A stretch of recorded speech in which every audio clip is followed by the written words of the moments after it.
বুবু আইবা তুমি আইবা গো, সেই দিন আইসা বুবু ক্ষমতা পাইবা না। ও বুবু আইবা তুমি আইবা গো, সেই দিন আইসা বুবু ক্ষমতা পাইবা না।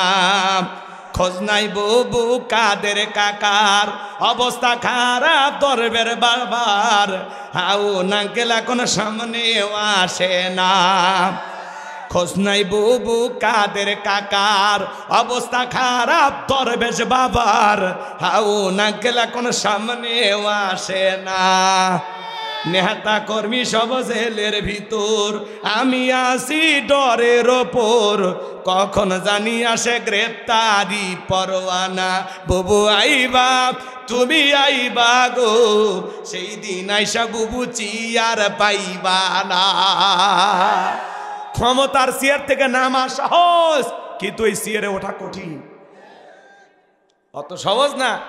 আগামীতে আমরাও সিদ্ধান্ত নিচ্ছি, আর যাই হোক এই দেশে কোনো নারীকে আমরা প্রধানমন্ত্রী বানাবো না। এই দেশের পুরুষ প্রধানমন্ত্রী চাই কারা কারা, হাত তুলে দেখান। লিল্লাহি তাকবীর। নারীদের দেখার দিন শেষ, আগামীতে পুরুষের বাংলাদেশ। আগামীতে বাংলাদেশের প্রধানমন্ত্রী হবে পুরুষ, পুরুষ, পুরুষ। আমাদের দাবি একটাই, প্রধানমন্ত্রী পুরুষ চাই। ওদের জ্বালার সহ্য হয় না, ওরা গলেও জ্বালায়, ওপরে থাকলেও জ্বালায়। কথা কন নাই তো ওবায়দুল কাদের সাহেব, উনি থাকলে তাও বলতেন মোবাইল কে দিয়েছে, কে ব্লাউজ কে দিয়েছে। নাই তো, আছে সব পালে গেছে। বড় বড় যারা ক্ষমতার দাম্ভিকতা করতো, এমপি মন্ত্রী পালাইছে। প্রধানমন্ত্রীর থেকে শুরু করে এমপি মন্ত্রী, আমলা কামলা, নায়ক গায়ক, শিক্ষক, বাপরে বাপ, এমনকি মসজিদের ইমামও পালে গেছে। এইরকম পতন আমরা আশা করিনি। পৃথিবীর ইতিহাসে কোন নেতার পতন এইভাবে হয়নি। কথা কন নাকি আপনারা? নায়ক পালাছে, শিক্ষক পালাছে, সুশীল সমাজ পালাছে, সাংবাদিক পালাছে, ডাক্তার পালাছে। কথা কন ভাই, এরকম ইতিহাস আছে? পিয়ন পালাছে, চাকর পর্যন্ত পালাছে, চাকর। কথা কন কি? আমরা চাইছিলাম ম্যাডাম পদত্যাগ করেন, আল্লাহ বলে কিসের পদত্যাগ? আমি আল্লাহ ওদেরকে দেশ ত্যাগ করতে বাধ্য করব। কথা বলেন ঠিক কিনা? ইন্না বাতাসা রাব্বিকা লাশাদীদ, আল্লাহর পাকড়াও বড় কঠিন। আল্লাহ ধরে ধরে না, যেদিন ধরবে মামু বাড়ি দিল্লি গিয়ে পড়বে। কথা বলেন ঠিক কিনা? ওরা জায়গা মতে আসে আপন মানুষের কাছে, আমরাই পড়ছিলাম, ওরাই আপন। কথা কন না হলে ভারতের ওই সাংবাদিক রিপাবলিক বাংলা লাফালাফি করে, ওই তার সেরা বলতেছে হাসিনাকে দেব না, দেব না। কি করতে পারবি তোরা, কি করতে পারবি? আমার কিচ্ছু করা লাগবে না, তোরা নিয়ে থাক। দেখেননি আমরা দেব না, দেব না, হাসিনাকে দেব না, দেব না। আমরা বলতেছি আমরা নিব না, নিব না, নিব না। নে নে, তোরা নিয়ে থাক। রাগ করতেছেন আপনারা? বুবু কি ভালো আছে? ভালো নাই। ওই দেশের রান্না বান্না ভাই, আর এই দেশের এই যে শীত যাচ্ছে, আমাদের বুবু থাকলে পাটি সবটা পিঠে খায় একটা ছবি পোস্ট করতেন, আর সেই দিন নাই। কথা কন না কে? মাঝে মাঝে বুবু কল রেকর্ড ফাঁস হয়, মাঝে মাঝে বলে আমি দেশের কাছে আছি, চট করে ঢুকবো। আমরা বলি আপনি আসেন। এর এক নম্বর হক বলেন। রাগ করতেছেন আপনারা? বিরক্ত হইতেছেন? এক নাম্বার হক, সন্তান জন্মগ্রহণ করার সাথে সাথে একটা সেলফি তুলে ফেসবুকে পোস্ট করতে হবে, তাহলে কবুল হজের সব। হ্যাঁ, সন্তান দুনিয়াতে আসতে দেরি, আর ছবি ফেসবুকে যাইতে দেরি নাই। এ কথা কন নাকি আপনারা? ছবি একটা তুলে ফেসবুকে দিয়ে বলে আমি জীবনের প্রথম বাবা হইলাম। ওই সন্তানের যদি চাচা থাকে, মামা থাকে, ওরাও পোস্ট করে মামা হইলাম, চাচ্চু হইলাম। খালা থাকলে, ফুফু থাকলে এরাও পোস্ট করে বলে অনেক কষ্টের পরে খালা হওয়ার স্বাদ বুঝলাম। কথা কন। যেই মহিলা বাচ্চা জন্ম দিয়েছে, ওই মহিলারও যদি একটা ফেসবুক আইডি থাকে, ও ওই অবস্থায় কোনো মতে তেনার মধ্যে সন্তানটাকে নিয়ে ওই হাসপাতালের বেডে শুয়ে সেলফি তুলে বলে অনেক কষ্টের পরে মা হওয়ার স্বাদ বুঝলাম। এই সন্তান যদি কথা বলতে পারতো প্রত্যেককে থাপ্পড় মারতো। কথা কোন ঠিক কিনা? সন্তান জন্মগ্রহণ করার সাথে সাথে সেলফি তোলার ঠেলায় প্রথমে যে সন্তানের কানে আজান দিতে হবে এ কথা মনেই নেই। কথা বলে, সন্তান জন্মগ্রহণ করার সাথে সাথে ছেলে হোক মেয়ে হোক কানে কে দেবেন? আজান দেবেন। জোরে বলেন কে দেবেন? পারবেন তো ইনশাল্লাহ। এরপরে কি করবেন? তাহনিক করা। 2 নাম্বার হলো কি? তাহনিক করা। আলেমদের কাছে নিয়ে যাবেন, মিষ্টি দ্রব্য খেজুর হোক কোনো কিছু হোক চিবাইয়া একটু তালুর ভিতরে অথবা জিহ্বার উপরে লাগাই দেবেন। আমরা এগুলো করি না। 3 নাম্বার, সন্তানের সুন্দর একটা নাম রাখবেন। আমরা নাম রাখি কি? বল্টু, নাট, স্ক্রু, টায়ার, বুলেট, কি আজে বাজে নাম। আচ্ছা বলেন তো, আজ পর্যন্ত কোনো মাহফিলে আপনারা দেখছেন যে কোনো মাইকে বলে দিছে এখন আপনাদের সামনে ওয়াজ করবেন হযরত মাওলানা বল্টু সাহেব? পাইছেন? কোন এরকম এমপি মন্ত্রী পাওয়া গেছে যে অমুক বল্টু এমপি? হ্যাঁ, এই বল্টুরা জীবনে কিছু করতে পারে? ওরা নাট টাইট দিতে পারে না। এই জন্য বাজান এগুলো আজে বাজে নাম রাখা লাগবে না। সন্তানের নাম রাখতে হবে ইসলামিক নাম। আল্লাহর কাছে 2টা নাম প্রিয়, একটা আব্দুল্লাহ আর একটা আব্দুর রহমান। আমাদের এই নামগুলো পছন্দ হয় না। অনেকেই ফোন দেয় আমাদের কাছে, হুজুর একটা ছেলে হয়েছে নাম বলেন। আমরা যখন প্রথমেই বলি আল্লাহর কাছে 2টা নাম প্রিয়, একটা আব্দুল্লাহ আর একটা আব্দুর রহমান, তখন বলতেছে হুজুর আমার দাদার নাম ছিল আব্দুর রহমান আর চাচার নাম আব্দুল্লাহ। এগুলো নামের মধ্যে কেন জানি চাচার দাদা ভাব, এগুলো নাম পছন্দ করে না। তখন আপডেট কিছু নাম রাখে, রনি, সনি, জনি, পিন্টু, পিকু, লিকু। হাই রে নাম রে ভাই, হাসি খুশি, মায়া, জয়া, পিঙ্কি, চুমকি, সুইটি, শেলি, বেলি। আরে নামের কি স্টাইল! কথা বলেন না কেন আপনারা? এক গ্রাম্য চাচা ঢাকায় বেড়াইতে গেছে ভাতিজার বাড়িতে, খাওয়া দাওয়া শেষে বলতেছে ভাতিজা তোমার নাকি ছেলে মেয়ে আছে, ডাক দাও। এইবার ভাতিজা ডাক দেয় ব্রাশ ফায়ার। মুরব্বি মারছে দৌড়, বলে ভাতিজা আমার এই বয়সে ব্রাশ ফায়ার করে মারিস না। কেন, কি হয়েছে? চাচা থামেন। কয় না বাবা আমার ব্রাশ ফায়ার করে মারছে। কয় চাচা থামেন, আপনি না আমার ছেলে মেয়েকে দেখতে চাইলেন? বলে হ্যাঁ দেখতে চাইছি। তো ছেলের নাম রাখছি ব্রাশ আর মেয়ের নাম রাখছি ফায়ার। কি ডিজিটাল চিন্তা ভাবনা! নাম খুঁজে পাই না, সন্তানের নাম রাখে মোটু, পাতলু। কথা কয় না কেন? এরকম আছে না নাই? সন্তানের সুন্দর একটি নাম রাখতে হবে, এটা 3 নাম্বার। 4 নাম্বার হলো সন্তান যখন বড় হবে দ্বীনি ইলম শিক্ষা দিতে হবে, কোরআন সুন্নাহর জ্ঞান শিক্ষা দিতে হবে। সন্তান বড়ই হয় নাই, কথা বলা শেখে নাই। সন্তানকে বলতেছে বাবা ওই যে তোমার আব্বু যায় একটু টাটা দাও, টাটা। যারা শিখাবে টাটা ওদের কপাল ফাটা। ওই সন্তান বড় হয়ে মারবে কপালে ঝাঁটা। কথা বলেন ঠিক কি না? সন্তানকে মানুষের মতো মানুষ বানাইতে হলে মাদ্রাসায় পড়ানো ছাড়া বিকল্প কোনো রাস্তা খোলা নাই। কথা বলেন ঠিক কি না? অনেক লম্বা হবে বাজান, 12টা হক নিয়ে আলোচনা করলেই ওইদিকে 1-1.5-2 ঘন্টা চলে যাবে, ওইদিকে যাওয়ার আমার সুযোগ নাই। লোকমান হাকিম তার কলিজার টুকরা সন্তানদেরকে বলতেছেন ইয়া বুনাইয়া, হে আমার বৎস, হে আমার কলিজার টুকরা সন্তান, লা তুশরিক বিল্লাহ। হে আমার বৎস, কখনো আল্লাহর সাথে কাউকে শরীক করো না। বলেন তো বাজান, আল্লাহর সমকক্ষ কাউকে কি স্থির করা যাবে?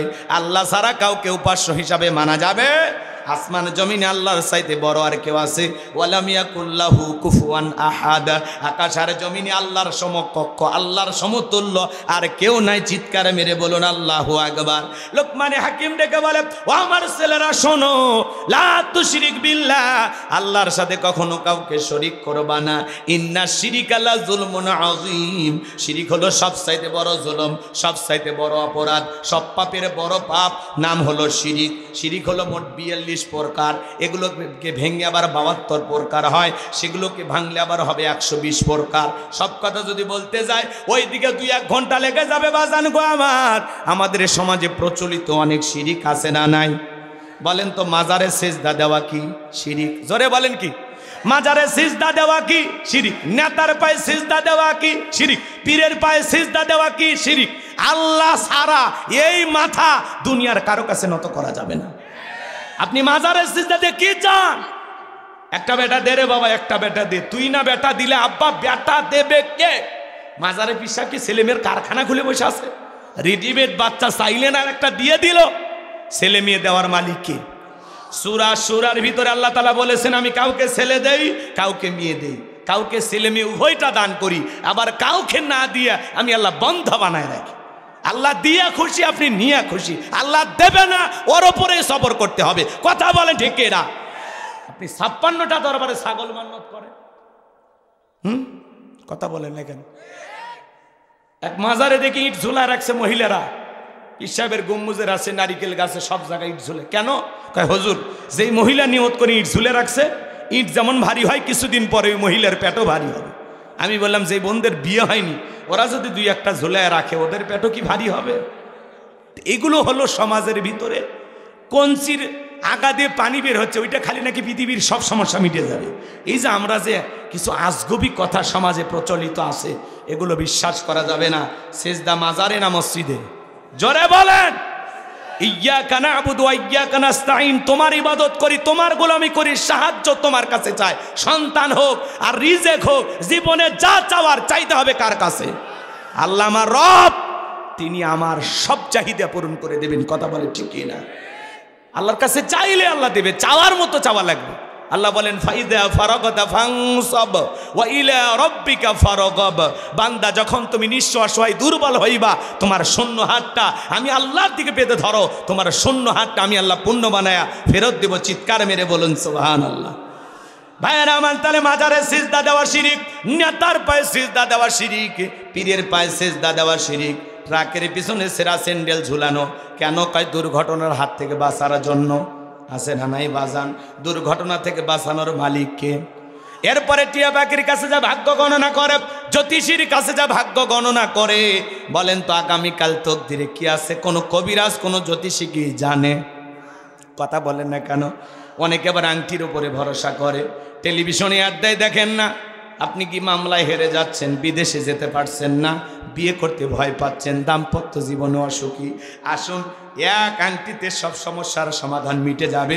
বসুন্ধরা সিটি কমপ্লেক্স, লিটন দেওয়ান চিস্তি, শেষ দর্শন আজমিরি জেমস হাউস। কথা কন নাকি আপনার? এক আংটি দিয়া যদি এত ঝামেলা মিটা যায়, তাহলে ওর তো আংটি বিক্রি করে খাওয়ার কথা না। এই হাতে 5টা, এই হাতে 5টা, 10টা আঙ্গুলে 10টা আংটি ব্যবহার করে পৃথিবীর 1 নাম্বার ধনী হয়ে যেত। কথা বলেন ঠিক কি না? এগুলো বিশ্বাস করা যাবে? শনিবার মঙ্গলবার বিয়ে করা হয় না, এগুলো দিন নাকি শুভ না, এগুলো ধারণা করাও শিরিক। কথা বলে না কেন? এরপরে নতুন ছেলের বউ চা বানায় দিয়ে কি কাপটা পরে ভেঙে গেছে, বলে অলক্ষণে বউ, কুলক্ষণে বউ। প্রথম দিনে সংসারে জিনিস ভেঙে ফেলে দিয়েছে। এই অলক্ষণ কুলক্ষণ বলে ইসলামে কোনো কিছু নাই। এটা একটা ছোটোখাটো দুর্ঘটনা। এটা শাশুড়ির হাত থেকেও ঘটতে পারে, ননদের হাত থেকে ঘটতে পারে। একটা চায়ের কাপের সাথে মানুষের ভাগ্য ঝুলে নাই। কথা বলে দেখেন। এরপরে আরো কত সমস্যা। সন্ধ্যাবেলায় শ্রমিক কাজ করেছেন, সন্ধ্যাবেলায় নাকি শ্রমিককে টাকা দেওয়া যাবে না, ধনী নাকি সন্ধ্যাবেলায় টাকা দিলে ফকির হয়ে যাবে। এগুলো ধারণা করা যাবে না। হাত চুলকাইলে নাকি টাকা আসে। ওরে বান্দা রাখেন 3 দিন 2টা হাত খোলা রাখেন, দেখেন তো বাজান, 3 দিন হাত চুলকে চামড়া উঠে যাবে, তাও কোনো দিন টাকা আসবে? জোরে বলেন আসবে? এগুলো ধারণা করা যাবে না। অনেকে আবার কয়, বলে হুজুর যমজ কলা খাইলে নাকি যমজ বাচ্চা হয়। ভালো, যেই মহিলার সন্তান হয় না, বাজারে সব যমজ কলা খাওয়ায় দেন, আল্লাহ যদি তারপরে 2-1টা দেয়। কথা বলেন ঠিক কি না? কত মহিলাই যমজ কলা খায়। যদি যমজ কলা খেলে যমজ বাচ্চা হয় ভালো, 2বারে কষ্ট, 1বারে হলো মাঝখানে সিজারের টাকাটা বেঁচে গেল। এগুলো ধারণা করা যাবে না। ছোট্ট বাচ্চার কপালে কালো টিপ কেন? কয় বদ নজর থেকে বাঁচার জন্য।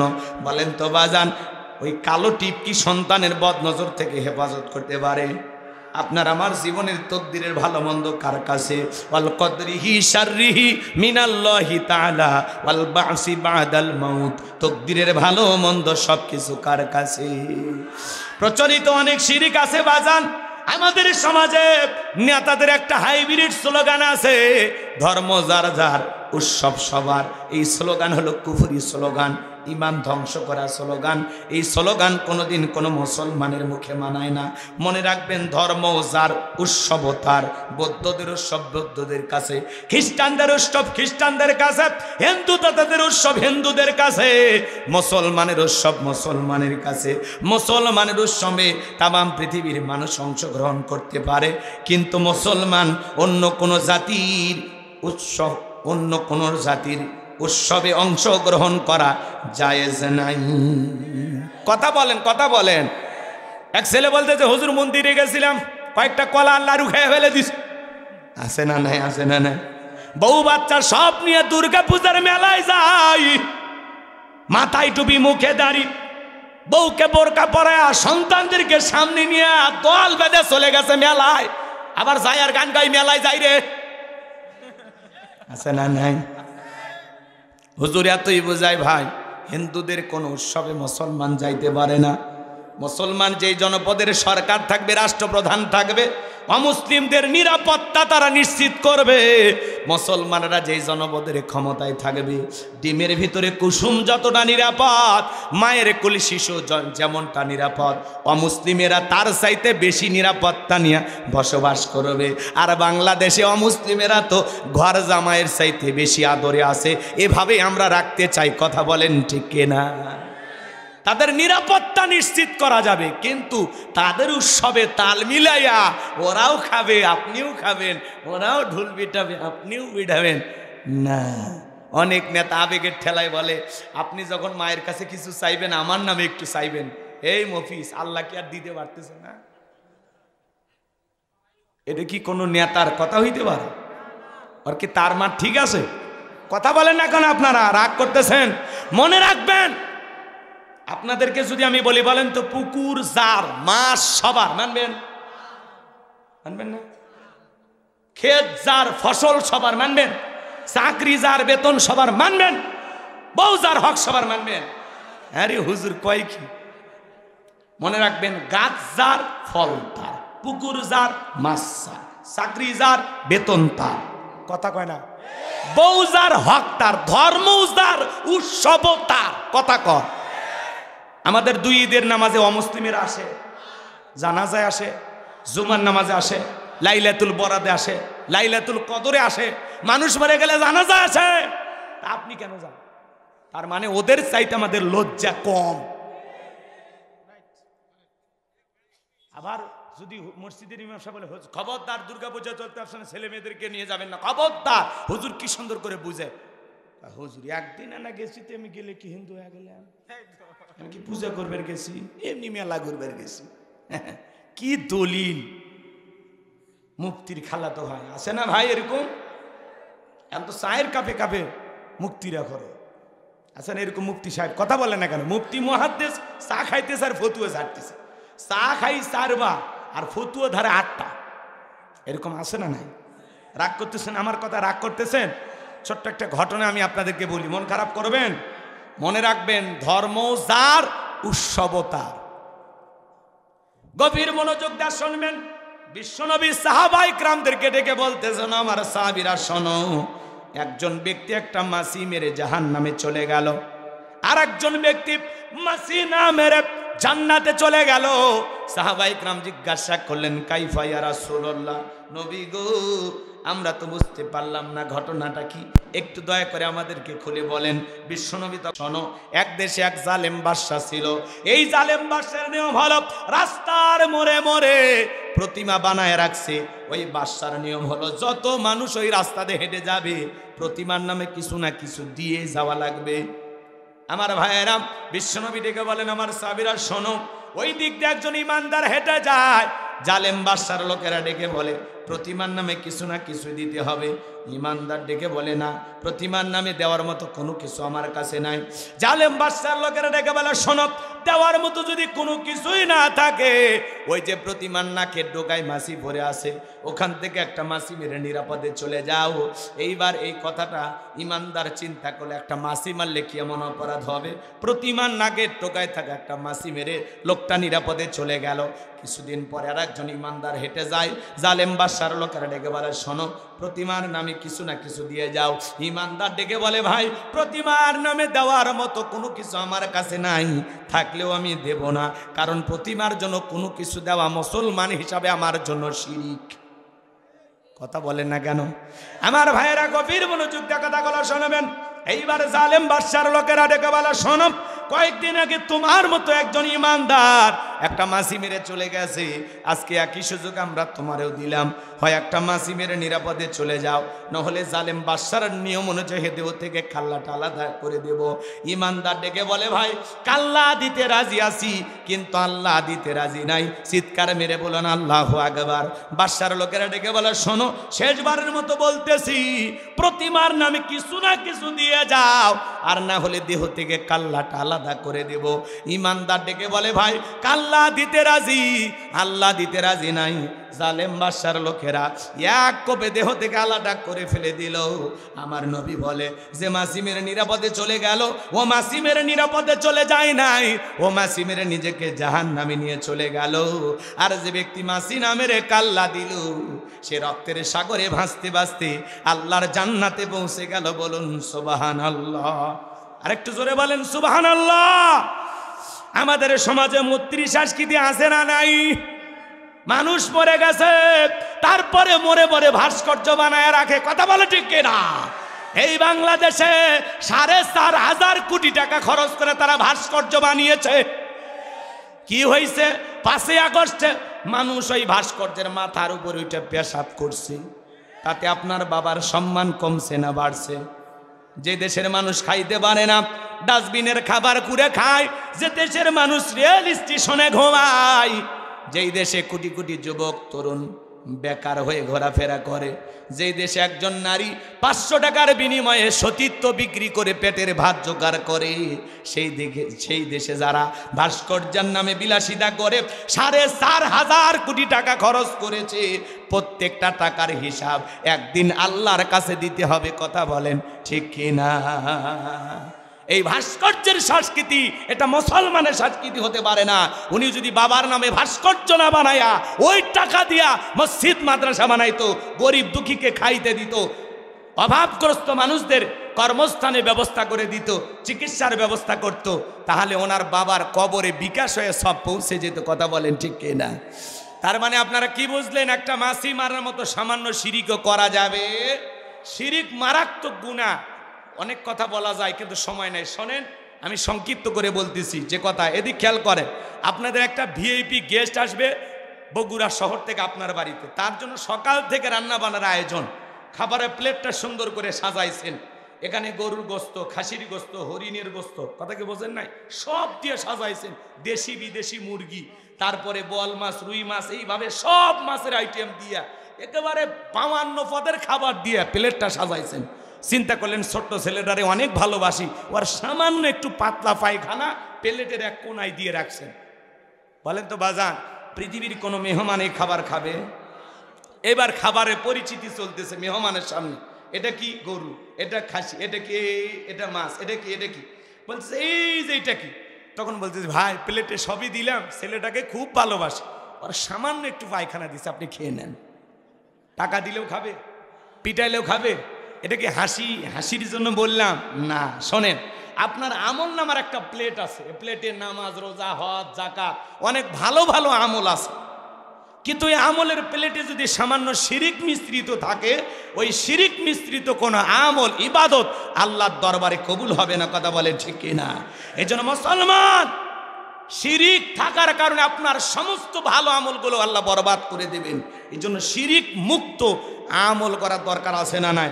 কারা কারা শিরিক মুক্ত আমল করবেন? 2 হাত তুলে দেখান। তাহলে আমি যে কথাগুলো বললাম, কোনো মাজারে সিজদা দেওয়া, পীরের পায়ে, নেতার পায়ে, এই যে সকাল বিকাল নিয়ে যে এই সমস্যাগুলো আছে, সন্ধ্যাবেলায় টাকা দেব, শনিবার মঙ্গলবার বিয়ে করা যাবে, কথা কয় না কেন? এই যে কুসংস্কার যেই বিষয়গুলো আছে, যেগুলো নিয়ে আমরা ভুল ভাল ধারণায় আছি, আজকে কিছুটা হলে পরিষ্কার হয়েছেন তো ইনশাআল্লাহ। আমরা শিরিক মুক্ত আমল করব ইনশাআল্লাহ। এই যে লোকমানে হাকিম যখন তার সন্তানকে বলতেছেন, ইয়া বুনাইয়া লা তুশরিক বিল্লাহ, হে আমার বৎস, আল্লাহর সাথে কখনো কাউকে শরীক করো না, ইন্না শিরিকা লা যুলমুন আযীম, শিরিক হলো সবচাইতে বড় জুলুম, সবচাইতে বড় অপরাধ, সব পাপের বড় পাপ নাম হলো শিরিক। লিল্লাহে তাকবীর। আমার আল্লাহ ডেকে বলে, লোকমান, তুমি তোমার সন্তানদেরকে সুন্দর করে আমি আল্লাহর সাথে পরিচয় করায় দিলাম, আমি আল্লাহ এত খুশি হয়ে গেলাম। এইবার আমি আল্লাহ তাআলা তোমার সন্তানদেরকে তোমার সাথে পরিচয় করায় দিব। আমার আল্লাহ রাব্বুল আলামিন বলেন ওয়াওয়াসাইনাল ইনসানা বিওয়ালিদাইহি হামালাতুহু উম্মুহু ওয়াহানান আলা ওয়াহানিউ وفصاله في عامين أن اشكر لي ولوالديك إلي المصير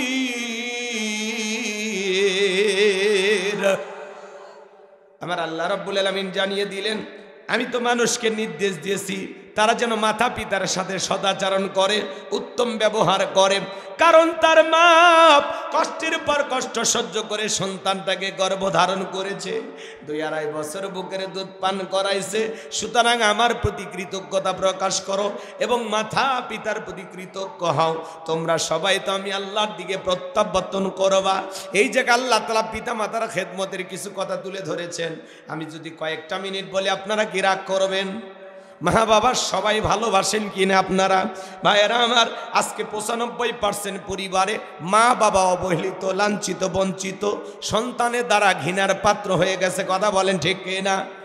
এই জন্য আপনাদের পায়ে হাত দিয়ে অনুরোধ করি, 5টা মিনিট এই টপিকস নিয়ে আমি কথাটা বলবো। একটি আয়াত বুঝাইতে গেলে 2-3 ঘন্টা আলোচনা করেও কিন্তু শেষ হবে না। আমি আপনাদের সাথে বলবো, ভাই পিতামাতার খেদমতের ওয়াজ করতেছে, দেখে আপনারা রাগ করবেন না। কমিটির ভাইয়েরা বলেছেন হুজুর এই বিষয়টা একটু খেয়াল রাখবেন, এই জন্য আমাদের এই কথাগুলো বলা। আল্লাহ তাআলা কি বলতেছেন? ওয়াসাইনাল ইনসানা বিওয়ালিদাইহি হামালাতুহু উম্মুহু ওয়াহনান আলা ওয়াহনি ওয়া ফিসালুহু ফি আমাইনি আনিশকুরুলি ওয়ালিওয়ালিদাইক ইলাইয়াল মাসির। আল্লাহ বলেন আমি তো মানুষকে নির্দেশ দিস তারা যেন মাতা পিতার সাথে সদাচরণ করে, উত্তম ব্যবহার করে, কারণ তার মা কষ্টের পর কষ্ট সহ্য করে সন্তানটাকে গর্ভধারণ করেছে, 2-2.5 বছর বুকের দুধ পান করাইছে। একটা মা সন্তানকে পেটের মধ্যে নিয়ে কতটা কষ্ট করে জানেন? 3-4 মাস মা খাইতে পারে না, মানে বমি বমি হয়, খাবারের রুচিটা নষ্ট হয়ে যায়। সন্তান আস্তে আস্তে যখন মায়ের পেটে বড় হতে লাগে, 6-7 মাস যখন হয়ে যায়, মায়ের পেটে আপনি আমি যেই জায়গাটাতে ছিলাম এই জায়গাটা মাত্র 10 ইঞ্চি। আমার ভাইয়েরা, সন্তানের পা যখন বড় হয়ে যায়, আল্লাহ তাআলা মায়ের কলিজার সাথে সন্তানের 2টা পা লাগায় দেয়। যেই সন্তান সব চাইতে মায়ের গর্ভে থাকা অবস্থায় কম নাড়াচাড়া করেছে, ওই সন্তান মায়ের গর্ভে থাকা অবস্থায় 4500 বার মায়ের কলিজায় লাথি মারে। এবারে ভাইয়েরা, 8-9 মাস যখন হয়ে যায়, মার পেটটা যখন তরমুজের মতো বড় হয়ে যায়, গভীর নিশিতে মা ঘুমাইতে পারে না, দেলে পিঠটা হেলান দিয়া মা সারা রাত জায়গা কাটায়া দেয়। যে মা সন্তান পেটে নিয়ে রাতের বেলায় ঘুমাইতে পারে না, সারা রাত জায়গা নফল নামাজ পড়লে যে সব হয়, মায়ের আমল নামে আল্লাহ তাআলা সেই সব লিখে দেয়। বলুন সুবহানাল্লাহ। সন্তান ডেলিভারির সময় যখন চলে আসে, গভীর নিশিতে মা বাবার 2টা পা জড়ায় কান্নাকাটি করে। মায়ের চোখের পানি যখন বাবার পাকে স্পর্শ করে, গভীর নিশিতে বাবার যখন ঘুম ভেঙে যায়, বাবা তখন ডেকে বলে, বিবি রে, এত রাতের বেলায় কেন তুমি আমার পা জড়ায় কান্দো? মা ডেকে বলে, স্বামী আমার বড় ভয় করে, কত মহিলা সন্তান জন্ম দিতে গিয়ে মারা যায়, আমি যদি মারা যাই আমারে মাফ করে দিও। ও স্বামী, এই নাও সংসারের চাবি বুঝাইয়া দিলাম, দীর্ঘদিন আপনার সংসারে করলাম, ভুল বেয়াদবি মাফ করে দিও। এই কথা বলে দুঃখিনী মা দাইমার ঘরে চলে যায়। প্রসবের যাতনায় মা দাঁত মুখ কামড়ায়, মা চোখের পানি ছেড়ে দিয়া কাঁদে। সন্তান ডেলিভারির সময় কি যে ব্যথা, কি যে কষ্ট, দুনিয়ার মা সারা কেউ বুঝবে না। নবীর এক সাহাবী মাকে কান্দে করে নিয়ে খানায় কাবা তওয়াফ করতেছে। আমার নবী বলে, সাহাবী তোমার কাঁদে কে? বলে, হুজুর আমার মা। বিশ্ব নবী ডেকে বলেন, সাহাবী বড় ভালো কাজ করতেছো, আমার কিসমতে তো মা বাবার খেদমত করার ভাগ্য হয় নাই। ও সাহাবী বড় ভালো কাজ করতেছো। সাহাবী ডেকে বলে, হুজুর আমি যে আমার মাকে কাঁধে করে খানায় কাবা তওয়াফ করালাম, আমি কি আমার মায়ের হক আদায় করতে পেরেছি? বিশ্ব নবী ডেকে বলেন, সাহাবী, আল্লাহ পাক যদি তোমাকে কিয়ামত পর্যন্ত হায়াত দেয়, আর তুমি যদি তোমার মাকে নিয়ে এইভাবে খানায় কাবা তপ করো, তোমার মা তোমাকে জন্ম দেওয়ার সময় প্রসবের যাতনায় উহা শব্দ করেছিল, ওই একটা উহা শব্দের হক দুনিয়ার কোনো সন্তান আদায় করতে পারবে না।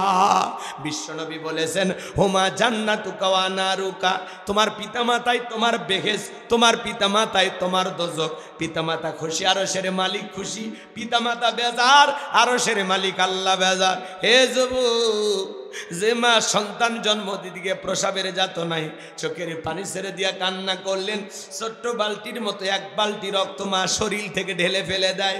কত মা জ্ঞান হারায় ফেলে।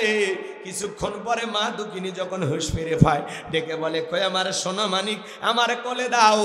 মা সন্তানকে কোলে নিয়ে গালে মুখে চুমা খায় আর বলে, বাঁচাদান বেঁচে থাক, তোর মুখটা দেখার পরে আমি মা সব ব্যথা ভুলে গেলাম। একটু জোরে বলেন না সুবহানাল্লাহ।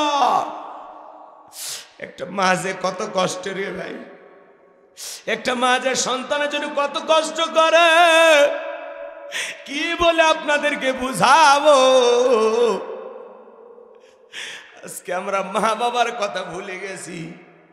পিতামাতা কত বড় নিয়ামত জানেন? মা দুঃখিনী কত বড় নিয়ামত আপনারা কি জানেন? ওই মা বাবার সাথে যারা বেয়াদবি করে, এদের জীবনের পরিণতি ভালো হয় না। হবিগঞ্জের বাস্তব একটা ঘটনা বাজান। একটা শিক্ষিত ছেলে চাকরি পেয়েছে, বিবাহ করেছে, বউ আর মাকে বাড়িতে রাইখা চলে যায় চাকরিতে। মাঝে মাঝে যখন বাড়িতে আসে, বউ নানান অভিযোগ দেয় তার মায়ের বিরুদ্ধে। একদিন ডেকে বলে, স্বামী, তোমার মা সারা রাত গ্যাঙ্গাই চিল্লা পাল্লা করে, তোমার মায়ের কারণে আমি আরামের ঘুম ঘুমাইতে পারি না। ছেলেটা ছিল বউ পাগল। কিছু কিছু ছেলে আছে দেখেন না, বউ পাগল, বউ যা বলে তাই শোনে। এইবার দরজায় যা ডাক দিয়া বলে, বুড়ি, বাবা মরে গেছে, পাইছে গেছি, তুই কেন মরিস না? জোরে কর নাউজুবিল্লাহ। এই কথা বলে দুঃখীর মা শুয়ে আছে, মায়ের পেটে জোরে করে একটা লাথি মারছে। দুঃখিনী মা ডেকে বলে, বাবা, তুই কি ভুলে গেছিস এই পেটে আমি মা তোরে 10 মাস 10 দিন খাই দিয়েছিলাম? আজকে বইয়ের কথা শুনে মার পেটে লাথি মারলি? হে বাবা, একটা বার কি জানতে চাইলি না আমি মা সারা রাত কেন চিল্লাচিল্লি করেছিলাম? প্রচন্ড কোমরের ব্যথা, জয়েন্টে জয়েন্টে হাঁটুতে ব্যথা বাজান, কষ্টের কারণে আমি ব্যথার যন্ত্রণায় চিল্লাইছি। আমি কি ইচ্ছা করে চিল্লাইছি রে বাবা? কোনো কথা শুনলো না, রাগান্বিত হয়ে ঘর থেকে বের হয়ে আসলো। কিছুদিন পরে দুঃখিনী মা মারা গেছে। সন্তানের পায়ের ভিতরে ছোট ছোট ঘা দেখা দিল। আস্তে আস্তে ওই ঘাটা এ পা থেকে ও পা চলে গেল, পুরো দেগের ভিতরে ঘা দেখা দিল। এত ডাক্তার কবিরাজ দেখায়, কোনো মতেই ভালো হয় না, কোনো মতেই ভালো হয় না। আস্তে আস্তে দেগের গোস্তগুলো পচে যেতে লাগলো, পুষ পড়া শুরু হয়ে গেল, দেহ থেকে রক্ত পড়া শুরু হয়ে গেল। চাকরিটা চলে গেল। বিবি ডেকে বলে, তোমার যে ভাইরাস ধরা পড়েছে, তুমি আর কোনোদিন ভালো হবে না। সুন্দরী বউটা চলে গেল। গ্রামের লোকেরা ডেকে বলে, তোমার দেখে যে ভাইরাস ধরা পড়েছে, এই ভাইরাসের কারণে এই গ্রামের লোকের সমস্যা হতে পারে, তুমি এখান থেকে চলে যাও। গ্রামের লোকজন তাড়াইয়া দিল। যেখানে যাই মানুষ থুতু নিক্ষেপ করে, ধিক্কার মেরে তাড়াইয়া দেয়। যেখানে যায় কোনো মানুষ জায়গা দেয় না, পুরো দেগের গোস্তগুলো খসে খসে পড়তে লাগলো।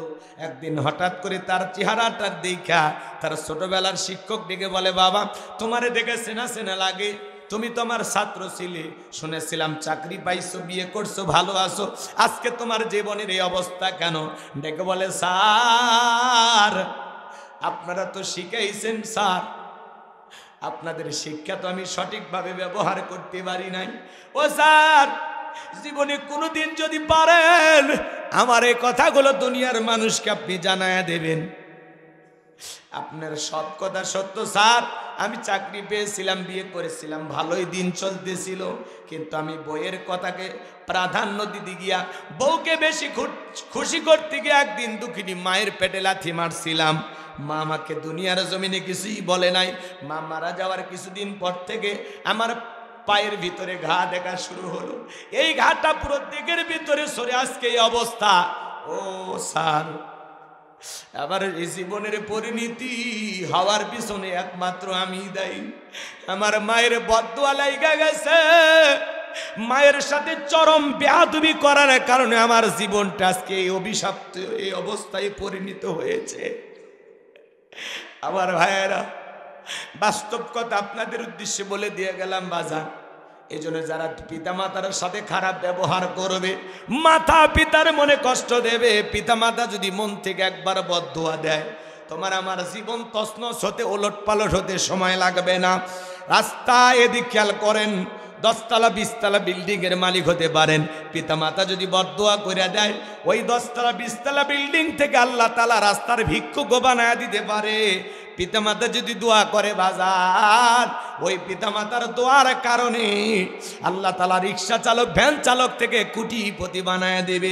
এই পৃথিবীর জমিনে যত মানুষ সম্মানিত হয়েছে, তার পিছনে মা বাবার দোয়া আছে না নাই? বুলেট মারলে বুলেট মিস করতে পারে, কিন্তু মা বাবার দোয়া কখনো মিস হয় না। যুবকরে, জীবনে যদি সফল হতে চাও, মা বাবার দোয়া নাও। কথা বলে ঠিক কিনা? পিতামাতার চাইতে নিঃস্বার্থ ভালোবাসা দুনিয়ার জমিনে কেউ দিবে না।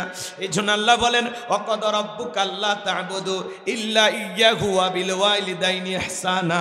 আমার ইবাদত করো, আমার গোলামি করো, আমার ইবাদতের সাথে কাউকে শরীক করো না। আমার ইবাদতের পর তোমাদের দায়িত্ব হলো মাতা পিতার খেদমত করা, তাদের সাথে উত্তম আচরণ করা। হে যুবক, মা বাবাকে ধমক দিও না, বাজে কথা বলো না, ধিক্কার দিয়ে কথা বলো না। আল্লাহ বলেন, কুল্লাহুমা কওলান কারীমা, সম্মানসূচক আচরণ করো, নম্র ভদ্র হয়ে মা বাবার সাথে কথা বলো। হে যুবক, কার দিকে চোখ রাঙাও? এ কারে গালি দাও? তুমি কি ভুলে গেছো এই সেই গাছ, যেই গাছ থেকে তোমার আমার জন্ম হয়েছে? কারে গালি দাও? বাবা হলো বট বৃক্ষের মতো আগলায় রাখে, নিজে ভালো খায় নাই, তোমারে আমারে খাওয়ায়। নিজে ভালো পোশাক পরে না, তোমারে আমারে ভালো পোশাক পরাইয়া দেয়। যে মা বাবা তার ঘাম পায়ে ফেলে জীবনের এত কষ্ট তোমার আমার জন্য করে গেল, সেই মা বাবার মনে কখনো কষ্ট দেওয়া যাবে না। পিতা মাতার খেদমত করে তাদের মুখে হাসি ফোটাইয়া কারা কারা জান্নাত অর্জন করতে চান, 2 হাত তুলে আল্লাহকে দেখান। লিল্লাহে তাকবীর। পিতা মাতার খেদমত করবেন তো ইনশাআল্লাহ। হে যুবক, মা বাবার সাথে বেয়াদবি করো না। আজকে শ্বশুর বাড়ির পালসার ডিসকভার পায় তোমরা পাগল হয়ে গেছো। কথা কয় না? 1.5 লাখ টাকার একটা হুন্ডা দিলে, পাছার তলে দিলে পাছা গরম হয়ে যায়। শাশুড়ির দরজায় যায়, ডাক দেয় আম্মা। শাশুড়ি কয় জামা একটা বাসি, ছোটবেলায় মাদ্রাসায় পড়েছিল গুন্না মুখস্থ। শ্বশুর বাড়ির দরজায় ডাক দেয় আব্বা, কেমন আছেন আব্বা? শ্বশুর কয় জামাই পাইছি একখান, ছোটবেলায় মাদ্রাসায় পড়েছিল, কলকলার সব হরফ মুখস্থ। কথা একটা পালসার ডিসকভার পায়, শ্বশুর শাশুড়িকে ডাক দেয় আব্বা আম্মা, আর মা বাবা হয়ে যায় বুড়া বুড়ি। তোর কপাল দাঁতিয়ার করি, মরার পরে ফেরেশতারা বাইরে ফুটা করবে তোর ভরি, জাহান্নামে হবে তোর বসত বাড়ি। যেই সন্তান পিতা মাতাকে বাড়ি থেকে তাড়ায়া দিয়েছে, বৃদ্ধাশ্রমে পাঠায় দিয়েছে, পিতা মাতার সাথে সম্পর্ক আলাদা করেছে, ঘর বাড়ি আলাদা করে রেখেছে, মনে রাখবারে যুবক, যে পিতা মাতার সাথে রাগারাগি কইরা নিজের সম্পর্কটাকে ছিন্ন করেছে, ও মা বাবার সাথে সম্পর্ক ছিন্ন করে নাই, নিজের ভাগ্য থেকে জান্নাতটাকে আলাদা করেছে।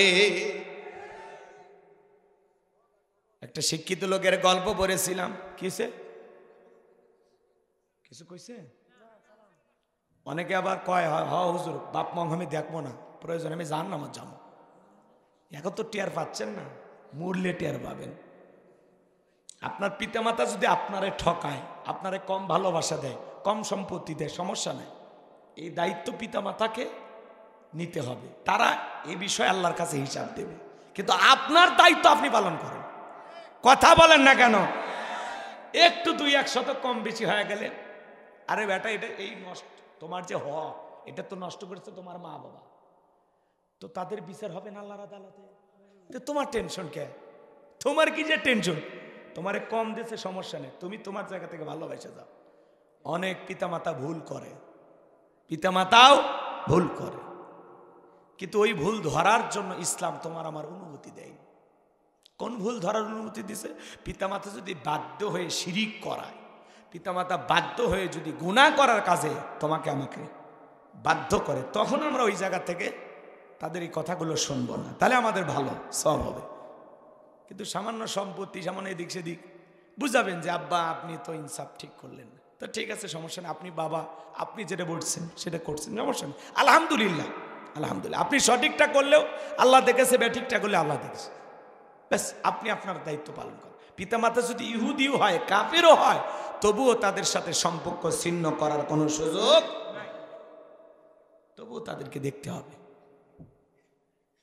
একটা শিক্ষিত লোকের গল্প পড়েছিলাম, বললাম না, শোনেন।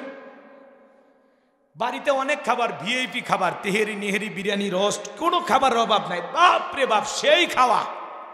অনেক ছেলেবেলে দেখবেন দামি দামি বাজার নিয়ে এসে বাড়িতে ভিআইপি রান্না করে, বাড়ির পাশে বাবা মা অনাহারে থাকে, আলু ভর্তা দিয়ে ভাত খায় কিনা জানে না, তাদের ঘরে এক প্লেট খাবার যায় না, কথা বলে না।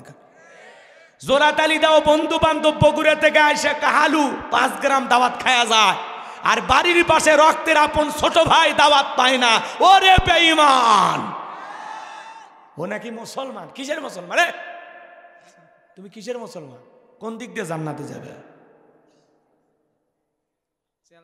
নিজের মা বাবাকে ভালোবাসে না, নিজের রক্তের ভাই বোনকে ভালোবাসে না, জোরাতালি দেওয়া বন্ধুর মোহাব্বত বোঝে, বন্ধুর বউ বাচ্চা নাতি পুতি 14 গোষ্ঠী খায়া যাচ্ছে, আর নিজের মা বাবা নিজের ভাই বোন এদের খবর নাই।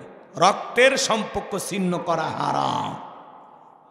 এই দুনিয়াতে যদি সম্পদ আর রিজিক বৃদ্ধি করতে চান, তাহলে রক্তের ভাই বোন আত্মীয় স্বজন এদের জন্য খরচ করা লাগবে, পিতামাতা ভাই বোন এদের জন্য যত পারেন খরচ করেন, কমবে না, আল্লাহ বাড়ায় দেবে।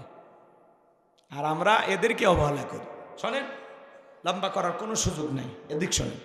এইবার ভাঙ্গা প্লেটে কিছু খাবার দিয়া ছেলেকে বলতেছে, বাবা যাও তোমার দাদু ভাইকে দিয়ে আসো। এখনকার বাচ্চারা তো কম্পিউটার, জন্ম নিয়ে বিশ্ববিজ্ঞানী, কথা কয় সেই বুদ্ধি না এক একটা বাচ্চা।